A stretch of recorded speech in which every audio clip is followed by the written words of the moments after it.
आपसे कोई पूछे कि इस ब्रह्मांड की सबसे कठिन और रहस्यमयी संरचना कौन सी है, तो आप क्या उत्तर देंगे? आप में से बहुत से लोग बोलेंगे इंसानी फितरत, इंसान का व्यवहार या इंसानी मन, और कुछ बुद्धिमान लोग बोलेंगे इंसानी दिमाग।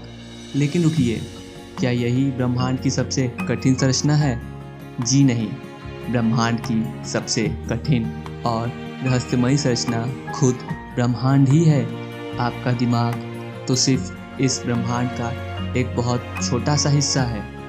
ब्रह्मांड के विषय में हम सबके मन में पहले से ही बहुत से सवाल हैं, लेकिन उन सारे सवालों में सबसे महत्वपूर्ण सवाल ये है कि ये ब्रह्मांड क्या है और क्यों है।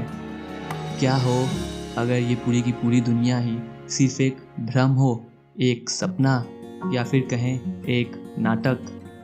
तो आइए समझने की कोशिश करते हैं। तो थोड़ी देर के लिए अपने निजी, व्यावसायिक और धार्मिक तीनों ही सोच से ऊपर उठकर और इन इंसानी बंदिशों को तोड़कर चलते हैं एक नए खोज की सफ़र पर।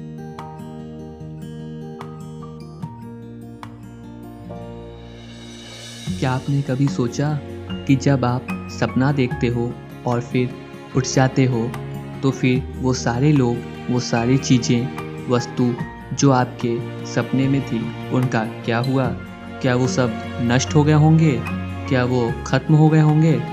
असल में वो सब अनंत के लिए हमारी सोच की दुनिया में फंस चुके हैं और उन्हें पता भी नहीं कि वो किसी की सिर्फ सोच मात्र हैं। तो क्या हमारी दुनिया भी मात्र एक भ्रम है, एक सपना, या फिर एक नाटक? देखा जाए तो शायद यही सही है, क्योंकि हम लोग यहाँ क्यों हैं और क्या हैं हमें कुछ नहीं पता। सर स्टीफन हॉकिंग ने एक बार कहा था, मेरे जीवन का एक ही उद्देश्य है, ये पता लगाना कि मैं क्यों हूँ, ये दुनिया क्यों है, आखिर ये ब्रह्मांड ही क्यों है। हम सब जैसे एक नाटक के पात्र हैं, सब कुछ तय किया हुआ है और हम उसे करते ही जा रहे हैं। हम सब सोचते हैं कि ये तो हमारी सोच है, इसे हमने अपने मन से किया है। मैं तो बस इतना कहना चाहता हूँ कि सोच के देखिए, हम लोग एक माया जाल में फंसे हुए हैं। इससे बाहर निकलने का एक ही तरीका है, आपकी सोच और आपकी समझ। चीज़ों को ध्यान से अनुभव कीजिए, आप खुद ब खुद समझ जाएंगे ये दुनिया मात्र एक भ्रम है, पहले से तय किया हुआ नाटक। हमें समझना होगा इस भ्रम की शुरुआत क्यों हुई, क्या ज़रूरत थी और कैसे इस भ्रम को तोड़ा जाए। सोचिए और विचार करिए, क्यों हैं आप अनंत अदृश्य ब्रह्मांड के लैनियाका सुपर क्लस्टर के, लोकल ग्रुप क्लस्टर के, मिल्की वे गैलेक्सी में, हमारे इतने बड़े सौर मंडल के इतने बड़े ग्रह पर आईआईटी की प्रिपरेशन करने के लिए, डॉक्टर बनने के लिए, सीए करके मर जाने के लिए, नेता बनने के लिए, शादी करने के लिए, सन्यासी बनने के लिए, अच्छा काम करने के लिए, खुशी पाने के लिए, या फिर चंद्रमा पे रॉकेट भेजने के लिए, इत्यादि।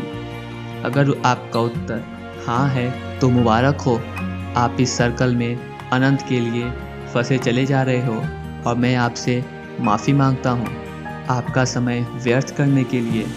और अगर आपको उत्तर नहीं समझ आ रहा है तो आइए आगे बढ़ते हैं, इस खोज को जानने की कोशिश करते हैं जानने की रियलिटी, इस भ्रम से ऊपर की दुनिया। सवाल सिर्फ छोटा सा है, कौन, क्यों और किस लिए बनाया हम सबको, इस पूरे ब्रह्मांड को।